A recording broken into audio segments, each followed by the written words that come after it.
दांतों में दर्द का श्योर शॉट सॉल्यूशन है रूट कैनाल ट्रीटमेंट यानी कि आरसीटी।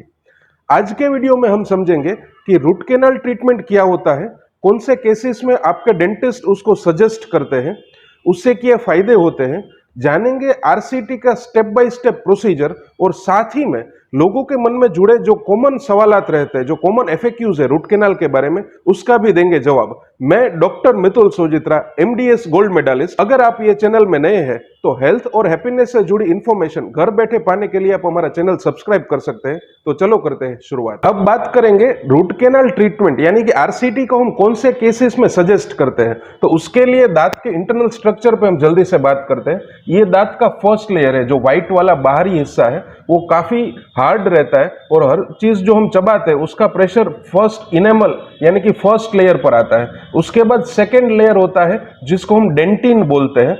इसमें डेंटिनल ट्यूब्यूल्स और थोड़ी नसों का भाग रहता है।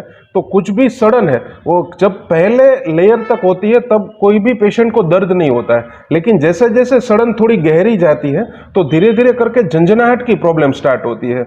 और जैसे ही सड़न एकदम थर्ड लेयर यानी कि पल्प, जो रेड वाला हिस्सा है, जो दांत का नसों का भाग हम बोलते हैं, जो सड़न जब गहरी चली जाती है और थर्ड लेयर तक पहुंचती है तब पेशेंट को दर्द होना स्टार्ट होता है। और खास करके ये सारे केसेस में जब सड़न गहरी चली जाती है, जब पेशेंट को दर्द होना स्टार्ट होता है, कुछ भी खाना खाने पीने में प्रॉब्लम होता है, ठंडा गर्म महसूस ज्यादा होता है, कभी कभी तो दर्द इतना ज्यादा होता है कि रात को सोने में भी जो दर्द के मारे पेशेंट सो नहीं पाते हैं, तो ये सारे केसेस में हम रूट कैनाल ट्रीटमेंट को सजेस्ट करते हैं। अब दांत में दर्द के मोस्टली दो ट्रीटमेंट हम सजेस्ट करते हैं।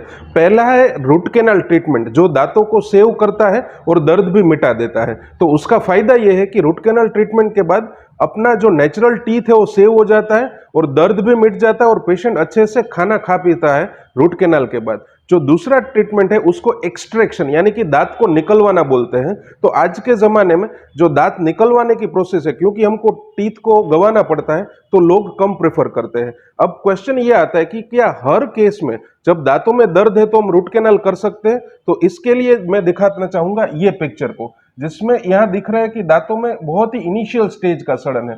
तो इसमें तो पहले दो लेयर में सड़न है तो हम फिलिंग भी कर सकते हैं, जिसमें सड़न साफ करके मसाला भरते हैं।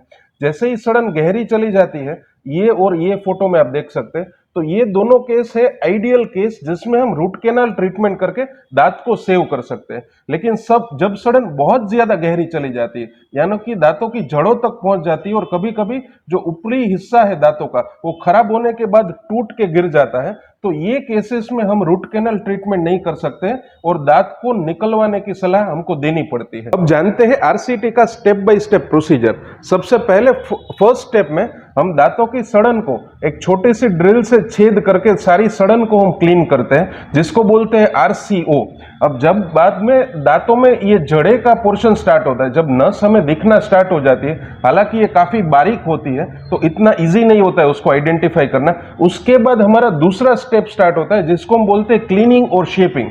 उसमें ऐसे फाइल्स टाइप के एक इंस्ट्रूमेंट होते हैं जो नीडल टाइप के दिखते हैं। ऐसे फाइल्स की मदद से हम पूरी नसों को जिसमें इन्फेक्शन है, जिसकी वजह से पेशेंट को दर्द हो रहा है, वो नसों को हम क्लीन करते हैं। तो ऐसे आप देख रहे हैं कि यहाँ पे पूरी नस जो अच्छे से हम क्लीन करते हैं तो बाद में इन्फेक्शन क्लियर हो जाता है। अब इसमें अच्छी टेक्नोलॉजी हमारा वाइटल रोल प्ले करती है, जिसमें एपेक्स लोकेटर आता है, क्योंकि दांत की जड़ों की जो लेंथ होती है वो सारे पेशेंट में अलग अलग रहती है। तो हमको जैसे ही ये इंस्ट्रूमेंट रूट के एंड तक पहुंचता है तो एपेक्स लोकेटर से हमको ये सिग्नल मिलता है कि भाई हमने पूरा क्लीनिंग कर दिया अच्छे से and we are reaching to the full length. उसके बाद दूसरा क्लीनिंग का इंपॉर्टेंट स्टेप आता है इरिगेशन का, जिसमें 3 से 4 प्रकार के दवाई का सॉल्यूशन है वो हम रूट कैनाल के अंदर भर के एक्टिवेट करते हैं। तो उसकी मदद से पूरा इन्फेक्शन अच्छे से क्लियर होता है और 3D क्लीनिंग होता है। उसके बाद ये जो डुप्लीकेट नस जिसको हम बोलते हैं उसको फिट किया जाता है,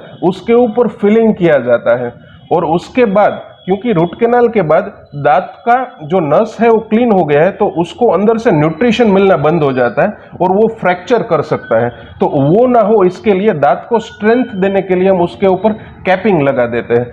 अब आरसीटी से जुड़े कॉमन सवालों के जवाब देने से पहले मैं अपने क्लिनिक में हम लोग रूट कैनाल कैसे करते हैं उसका एक थोड़ा इन्फॉर्मेशन देना चाहूंगा।